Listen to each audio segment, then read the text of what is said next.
مدام منسيات عبريد رنا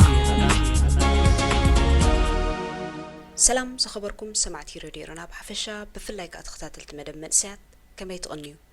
حمس كوينو نعخم يخوني أمزبلنا مدبات حزنا بساعتنا ترخيبنا لنا كسافت أمي مدباتنا مسانا ختصنحو بخبر زعدمكم أخبرت محاري سنة أنحوت مدام منسيات عبريد رنا تقلالي هاجر سبكت أمل علم زلا أرثوذكسات بتكرسيان إرترا زخونو باباس أبو شنودا أب هاجر هولاند عدود كايدو أنيم باباس أبو شنودا أب أمريكا زنبرو خينوم أسر أبونا أنطونيس تختلو أنصارتي يبلع لأبونا أنطونيس ورده قفعن مأسرتن نعمتات فتح خوات أرلوم دمز أبو مخان زيعرفو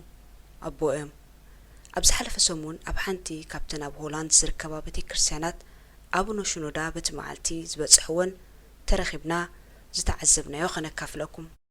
أبت بيت كريستيان لعلى خلطة 250 زخون هزبي تأكيبو نيرو إزبز حزينتهم دارقا نفس وكفهم كاب كلتا كسا 4 زحزوهم قلعت أب قصري كأتخا مالتيو أب قني حانت قره لا من إسي أدخل تقلعو كوفي لا نيرا درو تلالي ناس قد مشدش دعمت نايشو عطورحت انسحيزا كاب سودان نسهارا 5 تبقست نجيراتني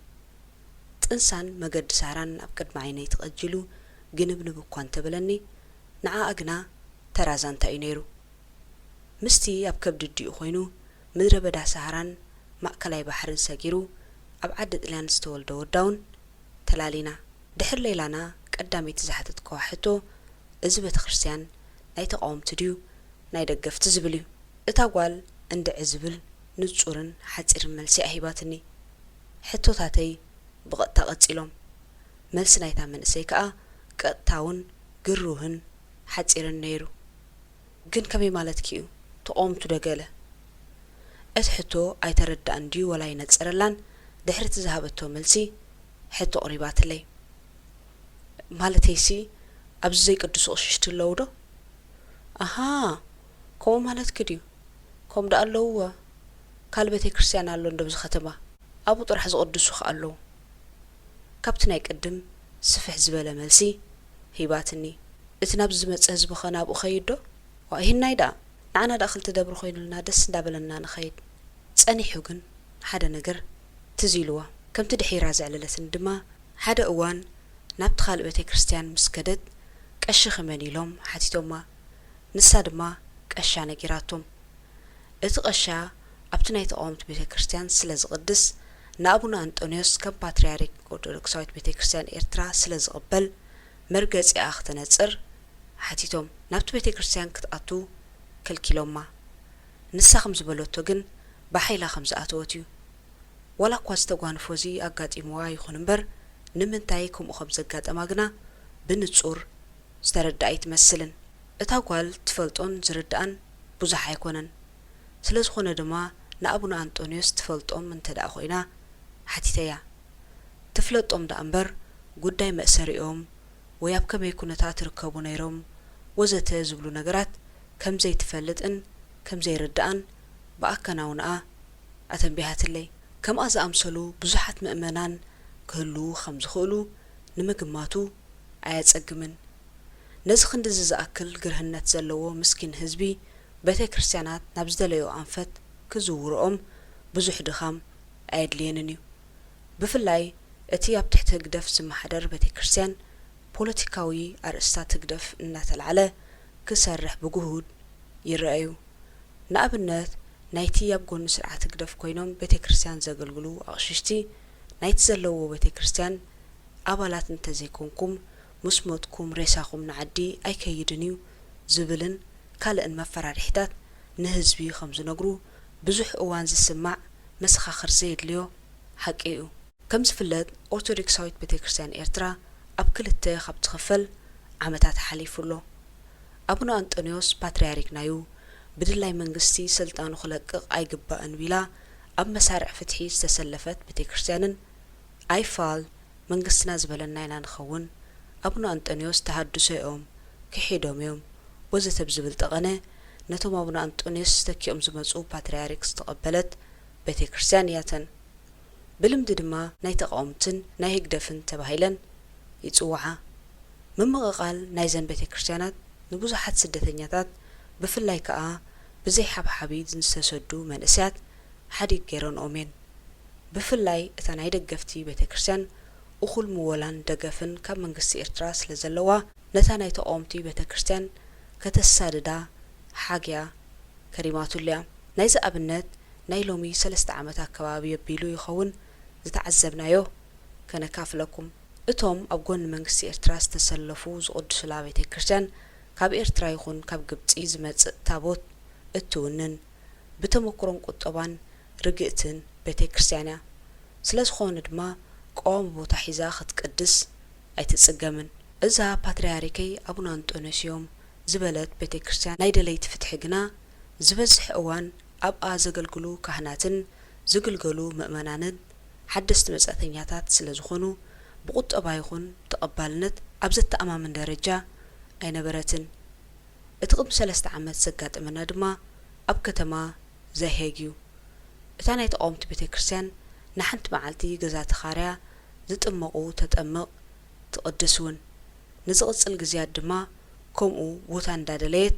ንግዚኡ ትካረ ማለት እዩ እዚ ነገር እዚ ብዙሓት ኣብ መሳርዕ ፈትሒ ዘለዋ ቤተ ክርስቲያናት ክሳዕ ሕጂ ብሰንኪ ቁጠባዊ ጸገም እገብርኦ እኳ እንተሃለዋ እቲ ዘመን ግን ተቐይሩሎ ቤተ ክርስቲያናት ናይ ደለይቲ ፍትሒ ርእሰን ኣቕኒዐን ፈርየንን በዚሐንን ካብኡ ሓሊፉ ድማ መንግስቲ ናይ ሆላንድ ዝያዳ ተኣማንነት ሂብዎን ኣሎ ብኣንጻሩ ድማ ነተን ምስ ህግደፍ ምድንጋጽ ዘለዎን ቤተ ክርስቲያናት የጽብበለን ኣሎ ብዝተፈላለየ መንገዲ ክጽንዓን ብተደጋጋሚ ካብ ዝግበር ፈተናታት እዩ መንግስቲ ሆላንድ ንዝኾነ ይኹን ሃይማኖታዊ ትካል ናይ ገንዘብ ሓገዝ ዘይገብር እኳ እንተኾነ ሰባት ከም ሃይማኖቶምን ባህሎምን ካልኦት ከይተንከፉን ከየስተንዓቁን ሃይማኖቶም ከምልኹን ክግልገሉን ዝኽልክል ግን ኣይኮነን ዑደት ናይ ጳጳስ አቡነ ሽኖዳ ኣብ ሃገር ሆላንድ ድማ ናይዚ መራጎዲኡ አቡነ ሽኖዳ ድሕሪ ቅዳሴ ስብከት ኣስሚዖም ነይሮም ኣብ ስብከቶም ንመንእሰያት ዝምልከታ ርእስቲ ዝበዝሕ ሽፋን ሂቦሞ ነይሮም ገለ ካብ ተጠቐስዎ ድማ ሃይማኖትኩም ምጽናዕ ከም ዘለዎ ኮይኑ ትብዓትኩም ግን ኣይተጥፍኡ ማንም ብስም ሃይማኖት ኣሳቢቡ ኣተሓሳስበኩም ከኣስር ዝመጽእ ካህን ይኹን ዓለም ኣይተፍቅድሉ ንምንታይ ኢልኩም ሕተቱ ወላ ሃይማኖት ዘሎ ጉዳይ ብትብዓት ሕተቱሉን ፍለጥዎን እንተዘይ ሓቲትኩም ክትፈልጡ ይትኽእሉን እንተዘይ ፈሊጥኩም ድማ ክትተብዑ ኣይትኽእሉን ብዝተረፈ ናይ ዓለም ትምህርቲ ተማሃሩን ንቁሕን ዝብልን ካልእን ንመንእሰያት ኣጥቂቖም ተላብዮምን ምዒዶምን ሬድዮ ኤረና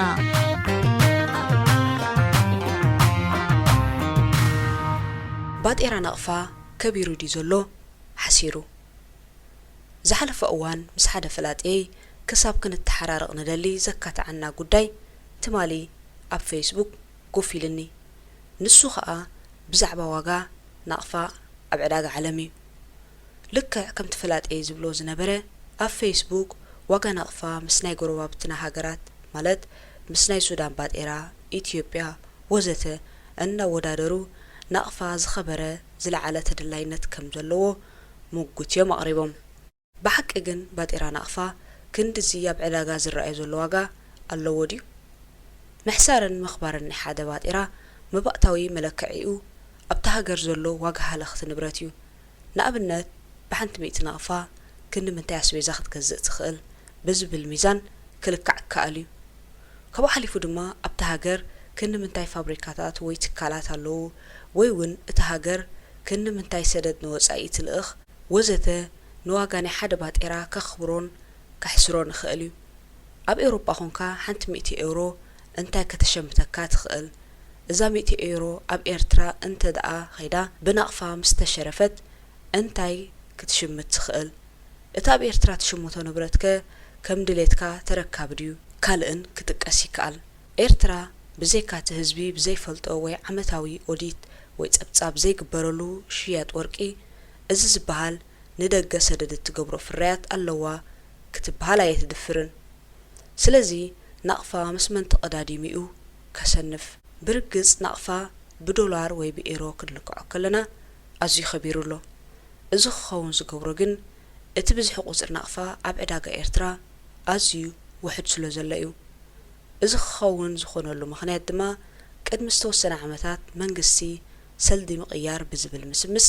ኣብ ኢድ ኩሉ ዜጋ ዝነበረ ገንዘብ ኣኪብዎ ኣብ ኢዱ ምስ ኣከቦ ድማ እቲ ገንዘብ ብውሱን ዓቐን ህዝቢ ክህቦ ጀሚሩ ዕዳጋት ሃገርን ነጋዶን ድማ ኣብ ድኽነት ኣትዮም እኹል ታረፍ ገንዘብ ስለ ዘየለ ከምቲ ቀደም ካብቲ ናይ መንግስቲ ትካላት ወጻኢ ዝሽረፍ ገንዘብ ዘየለ ኮይኑ ነዚ መዝሚዙ ድማ መንግስቲ ናቕፋ ንምርካብ ብዙሕ ኤውሮ ወይ ዶላር ወይ እውን ካልእ ናይ ግዳም ባጤራታት ከም ዝኽፈል ገይርዎ ንኣብነት ናብ ስድራ ቤት ገንዘብ ክትሰድድ እንተደኣ ደሊኻ ኣማራጺ ስለ ዘይብልካ ብዝበሉኻ ዋጋ ክትሰድድ ትግደድ ኣለኻ እምበር $100 ዝገዝኦ ስፔዛ ብ1500 ናቕፋ እግዛእ እዩ ማለት ኣይኮነን ስለዚ ናቕፋ ተኣሲሩ እምበር ከቢር ይኮነን ዘሎ ከም ሳዕቤኑ ድማ ብፍላይ ኣብ ወጻኢ ሃገር ንዝርከብ ብሰንክቲ ኣብ ኤርትራ ዘሎ ክብሩ ዋጋታት ምስቲ ናቕፋ ዝሽረፎ ዘሎ ስለ ዘይመዛዘን ኣብ ድኽነት ኣትዩ ካብ ሓደ ዓንኬል ወፂኡ ቁጠባዊ ሓድነት ምውናን ስኢኑ ዘሎ ኣብ ኤርትራ ዘሎ ሰብ ሰሪሑ ናብርኡ ኸሸንፍ ኣይክእልን እዩ ኣብ ዕዳጋ ዘሎ ዋጋን ደሞዝ ናይ ሓደ ዜጋን ዝመዓራረ ኣይኮነን ዝበዝሑ ዜጋታት ካብ ደገ ናይ ዝሕወል ገንዘብ ተጸበይቲ እዮም ንእግረ መንገድና ኣብ ዓለም ዝሓየሉ 10 ባጤራታት ክንጠቕሰልኩም ብዙሕ ሰብ ናይ ዓዲ እንግሊዝ ፓውንድ ዝሓየለ ባጤራ ይመስሎ እዩ እቲ ሓቂ ግን ከምኡ ይኮነን ዝሓየለ ባጤራ ናይ ዓለም ናይ ኩዌት ዲናር እዩ ካልኣይ ናይ ባህሬን ዲናር ሳልሳይ ናይ ኦማን ሪያል ራብዓይ ናይ ጆርዳን ዲናር ሓምሻይ ናይ ዓዲ እንግሊዝ ፓውንድ ሸርሻይ ናይ ከይመን ኣይላንድ ዶላር ሻብዓይ ናይ ኤውሮጳ ኤሮ ሻሙናይ ናይ ስዊዝ ፍራንስ ታሽዓይ ናይ ኣሜሪካ ዶላር ክኸውን ከሎ 10 ድማ ናይ ካናዳ ዶላር እዩ መደብ መንስያት ኣብ ሬድዮ ኤረና